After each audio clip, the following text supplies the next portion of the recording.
بسم اللہ الرحمن الرحیم.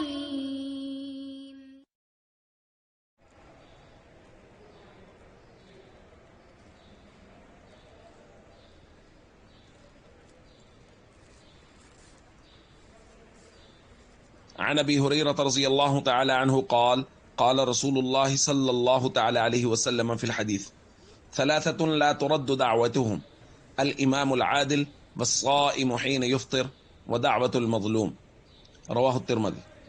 نبی کریم صلی اللہ علیہ وسلم نے ارشاد فرمایا، تین قسم کے لوگ وہ ہیں جن کی دعا رد نہیں ہوتی. ایک عادل بادشاہ، دوسرا روزہ دار جب وہ افطار کر رہا ہو، اور تیسرا مظلوم کی دعا. یرفعها فوق الغمام، اللہ تعالیٰ اس کو بادلوں کے اوپر اٹھا لیتے ہیں. وتفتح لها ابواب السماء، اس کے لیے آسمان کے دروازے کھل جاتے ہیں. ويقول الرب عز وجل، اللہ رب العزت فرماتے ہیں، وعزتی لانصرنک ولو بعد حین، میری عزت کی قسم میں تمہاری مدد ضرور کروں گا اگرچہ کچھ وقت کے بعد ہی کیوں نہ ہو. دوستو، یہاں تین قسم کے لوگوں کا ذکر کیا گیا. مختلف جگہوں پہ نبی پاک صلی اللہ علیہ وسلم نے مختلف لوگوں کی دعاؤں کی قبولیت کا ذکر کیا ہے. یہاں تین لوگوں کا ذکر ہے، اور ان میں خاص طور پہ الصائم حین یفطر، افطار کے وقت روزہ دار کی دعا. ہمارے ہاں چھوٹے چھوٹے عذر کی وجہ سے دعا افطار کے وقت چھوڑ دی جاتی ہے. اس بات کا بہت خیال کرنا چاہیے کہ افطار کا وقت وہ دعاؤں کی قبولیت کا وقت ہے، اس لیے اس وقت اللہ رب العزت سے ضرور دعائیں مانگنی چاہیے، اور کسی بھی سستی اور کاہلی کی وجہ سے دعا ترک نہیں کرنی چاہیے. چھوٹے موٹے عذر کی وجہ سے دعا چھوڑنی نہیں چاہیے.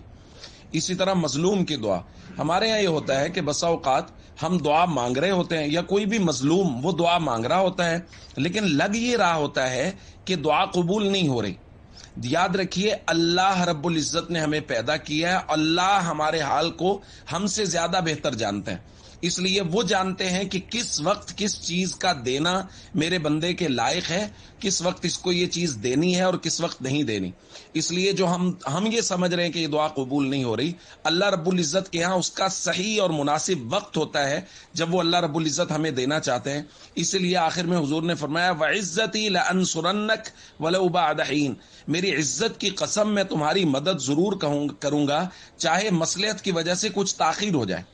اس لیے دعائیں ہمیشہ مانگتے رہیں اللہ رب العزت سے، اس یقین کے ساتھ کہ اللہ رب العزت اگر کچھ تاخیر فرما رہے ہیں تو کسی مصلحت کی وجہ سے فی الحال وہ شاید میرے حال کے لائق نہیں ہے جو مانگ رہا ہوں، اس لیے اللہ رب العزت اس کو تاخیر کر رہے ہیں. اور اللہ رب العزت اپنی عزت کی قسم اٹھا کے فرما رہے ہیں کہ میں تمہیں ضرور بالضرور عطا کروں گا اور تمہاری ضرور بالضرور مدد کروں گا.